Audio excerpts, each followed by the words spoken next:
Why are we coming back to try and climb Old Friends? Old Friends is probably not one of my friends. So when Extreme Rock came out, the first edition of Extreme Rock came out, I was breaking into the extreme grade. It came out right on the cusp of an explosion in climbing standards. So climbers were climbing pretty hard, but mainly still trad climbing. And then it came out and sport climbing and training and better walls came in, and the likes of Jerry Moffat and Ben Moon and the Boot Boys, Andy Pollitt and Johnny Dawes and all that crowd just really started pushing the grades. And I just absorbed myself in the literature. So I read everything I could find. I bought every climbing magazine. I read every book. It was Extreme Rock, though, that showed me this sort of next level of gritstone climbing, sort of E3s, E4s and E5s. And I wasn't really good enough to climb those sort of routes, but they were the ones I aspired to. And Old Friends, you can see it probably from Hathersage. You can see that wall from a long way away. It's sort of the highest part of Stanage, and you've just got this big wall, looks like a big blank wall, and then when you get up to it, there's just this hanging flake, and it just seemed like the route. So yeah, it was a route I wanted to climb. So 40 years ago, I fell off from that bit there, hit there, and then ended up having to get my legs screwed back together in 4 places.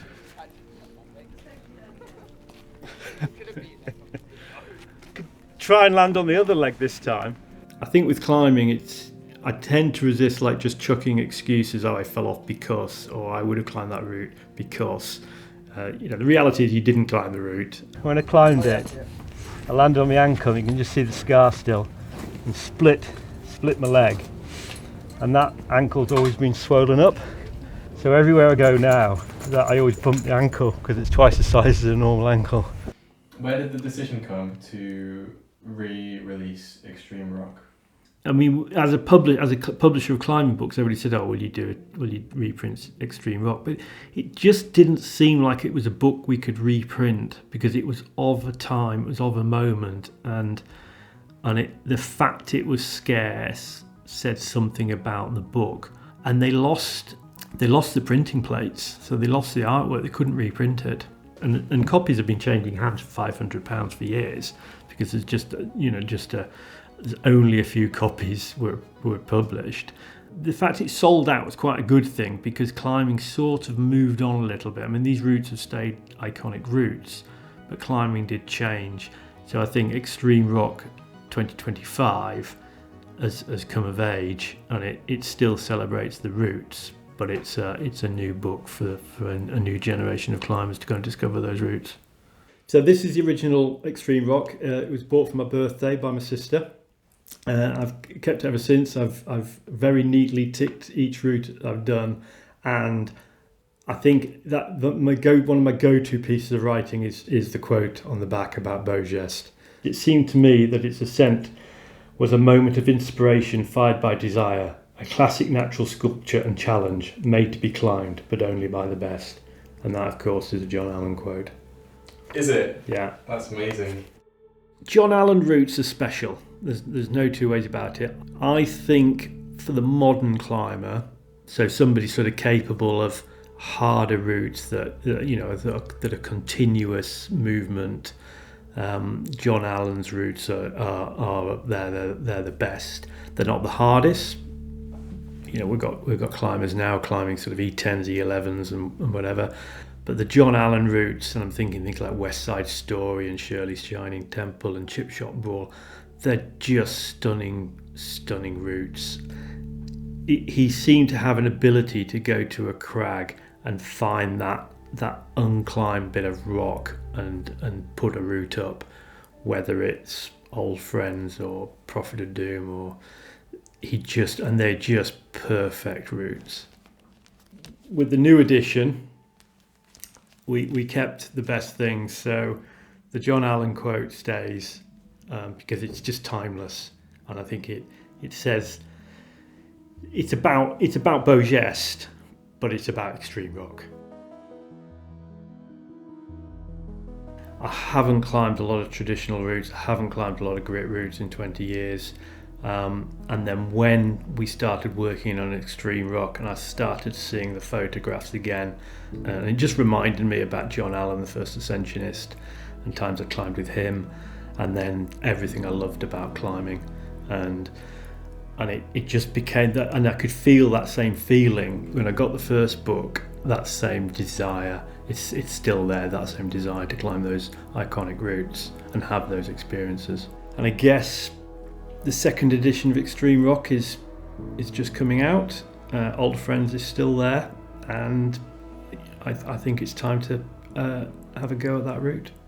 Are you nervous about the risk, or are you feeling okay? Yeah, I mean, I would rather have climbed the route and then be doing this interview than doing this interview and climbing the route, if I'm frank.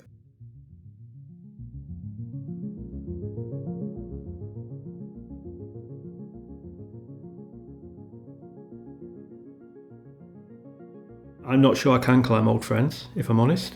I think we'll turn up there with a camera to film me doing it, and it might all be a bit embarrassing.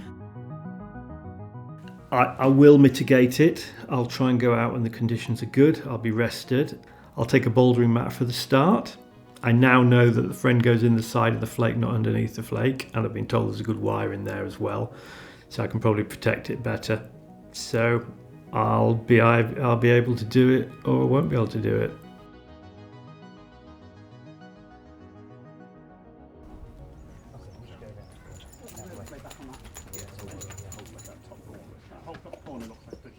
So you come out the corner and you go into a little blind, tiny little crack, and it looks like you can get some wires in, and you spend ages trying to fiddle RPs and wires in, and they're all a bit rubbish. But I think when I fell off, the little wires at the start don't come into play.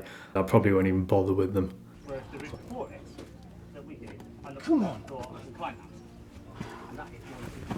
So you shuffle leftwards, and then you reach up to the flake, which is really good, and then you can get bunched up,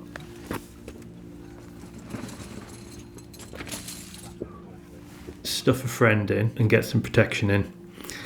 And I think knowledge now is there's a wire in there. There's a friend that goes inside of the flake, and I think you can get a wire in as well, but it's whether you can get that wire in. So you're on the flake, and then that's a big hold, and then I think the little hold there. So I think you've got to shuffle your hands so you end up with your left hand on the top of it a little bit. You got your feet high, and then you span up to the break. Oh. Lovely, John. Woo! Still got it. There'll be good gear in the break again, and then presumably just got some classic Stanage brake lolloping to get to the top. For what can go wrong?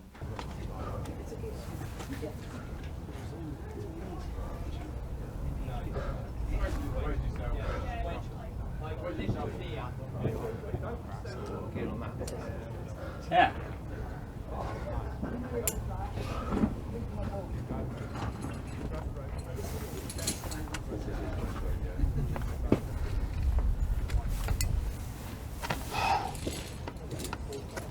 Lovely, John.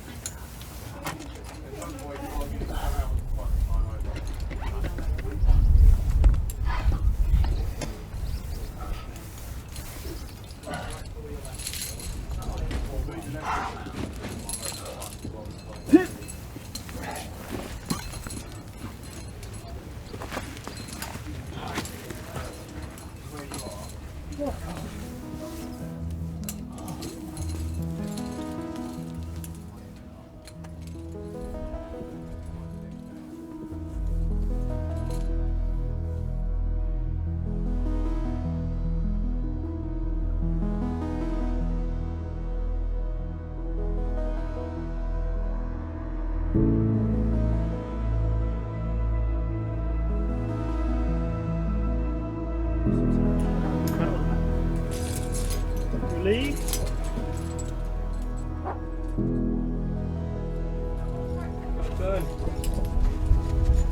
I was really scared. It's not. I looked at it last night. I came and abseiled it in the rain. and it just seemed harder and higher.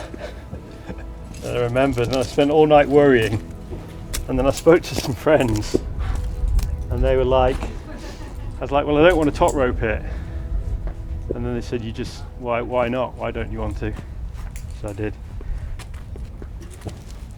Which made a lot of difference. Well, the problem is now, because it's climbing, you immediately thinking of the next route. You're not thinking of the last route.